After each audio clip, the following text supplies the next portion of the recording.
im ersten Jahr passierte eine Konfrontation, wo ich mich erinnere, dann wurde an die Wohnungstür von draußen gedonnert und ich höre den Spruch, euch hat man vergessen zu vergasen.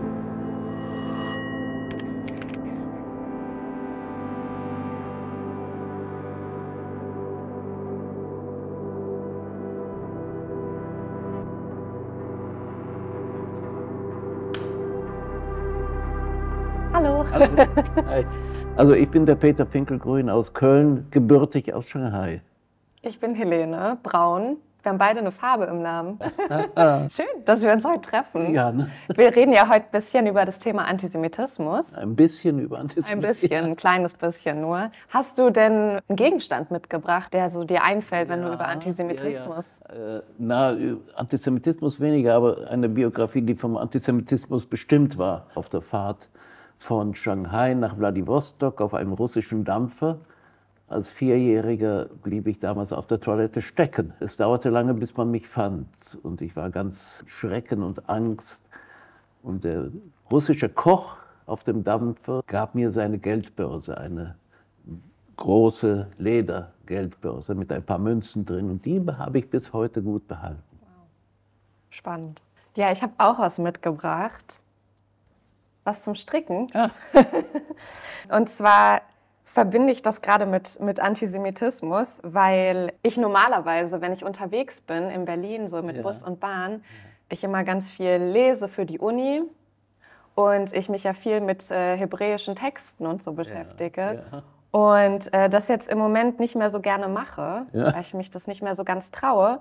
Und deswegen habe ich angefangen zu stricken, weil ich brauche ja irgendeine andere Beschäftigung, wenn ich lange unterwegs bin. Und deswegen ist das so mein Gegenstand, der mir ein Spruch ein, da muss eine Frau lange für stricken. Das kann man zum Thema Antisemitismus auch sagen.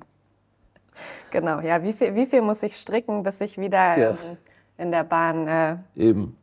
meine Sachen machen kann? Okay, ich habe ja auch so ein paar Karten bekommen mit den Fragen. Wir haben uns ja noch gar nicht richtig vorgestellt.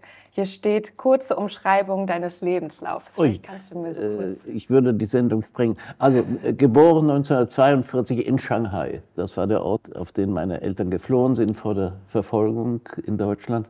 In der darauffolgenden Biografie von 82 Jahren bin ich von Shanghai über Tschechoslowakei, wo ich dann die Grundschule besuchte. Von dort bin ich dann 1951 nach Israel gekommen.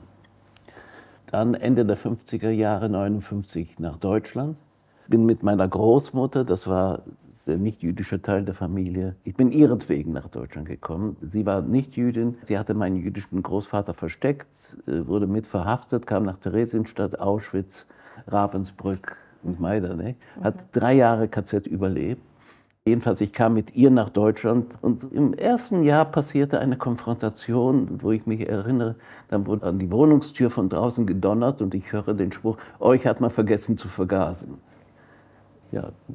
Wahnsinn. Ja, ich bin geboren in Hannover und aufgewachsen und bin in frühen Kindheitsjahren, meine Mutter hat mich mit zur Synagoge geschleppt und ich bin dann in der großen liberalen Gemeinde in Hannover groß geworden und die hat sich so wie ein roter Faden auch durch mein Leben gezogen. Ich habe Abitur gemacht und wusste gar nicht, was ich machen möchte später und habe dann freiwilliges Jahr gemacht und habe dann durch ganz viele verschiedene Geschichten bin ich auf die lustige Idee gekommen, Rabbinerin zu werden und jüdische Theologie zu studieren. Und dann bin ich vor 5 Jahren ungefähr nach Berlin gezogen. Das Abraham-Geiger-Kolleg, wo ich studiere, ist ja in Potsdam.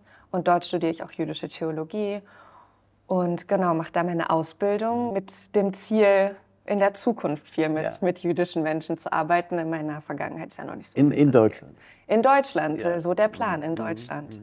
Genau, ja. Schauen wir mal. 3 bis 5 Begriffe, die dein Leben umschreiben. Willst du anfangen, oder? Ja, die mein Leben beschreiben.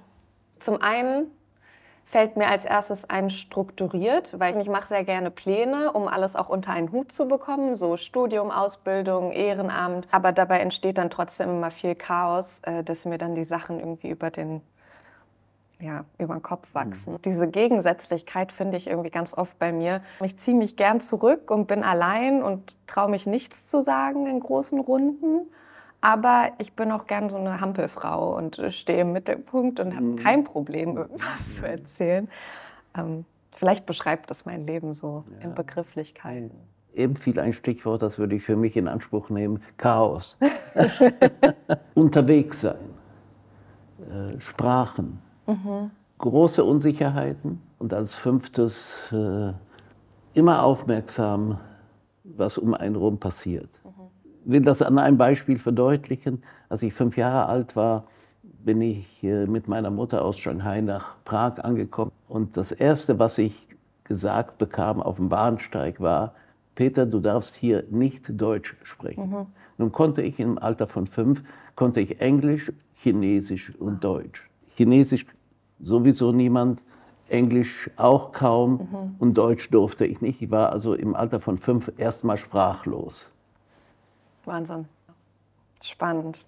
Wie identifizierst du dich? Die ersten 10 Jahre in meiner jüdischen Identität durchaus behindert. Mein Vater war Jude, meine Mutter nicht. Ich gehörte also zu denen, um die viel gestritten wird. Ich habe mich dann sehr viel mit dem Thema beschäftigt. Ja, das sind mir also deine Identität, das sind mir die, mit denen ich am liebsten fast arbeite. Also die, wo es eben so schwierig ist und worum sich gestritten wird, die nämlich nur den jüdischen Vater haben, aber in meinen Augen ganz klar ein Recht darauf, ihre jüdische Identität auszubauen und irgendwie anerkannt zu werden, überall teilzunehmen. Es hat mir wirklich ein paar Jahrzehnte meines Lebens versaut, diese Verweigerung im konservativen Judentum. Großes Thema, wird auch noch lange bleiben. Ja, wie identifiziere ich mich? Ich finde es sehr spannend, ist auch erst in den letzten Jahren dann so mehr Thema geworden. Ich komme ja aus einer deutsch-jüdischen Familie. Dann kommt ja irgendwann die Frage, was ist irgendwie das Deutschsein in mir und wie identifiziere ich mich mit Deutschsein und Deutschland und wie mit dem Jüdischsein. Ich glaube meistens, wenn mich jemand fragt, würde ich immer sagen, ich bin jüdisch, Punkt. Aber wenn ich im Ausland bin oder mit Menschen aus anderen Ländern, dann ist das Deutsch-Jüdisch-Sein ein ganz großer Teil meiner Identität, weil es sich ja so stark unterscheidet von jüdischen Menschen überall anders auf der Welt und weil es was ganz Besonderes ist und da ja auch Traditionen dranhängen und Rituale, die ja auch verloren gehen könnten, wenn wir sie nicht weitertragen. Übrigens, das ist eine interessante Sache. Meine Frau und ich haben ein Kinderbuch geschrieben mit dem Titel Opa und Oma hatten kein Fahrrad.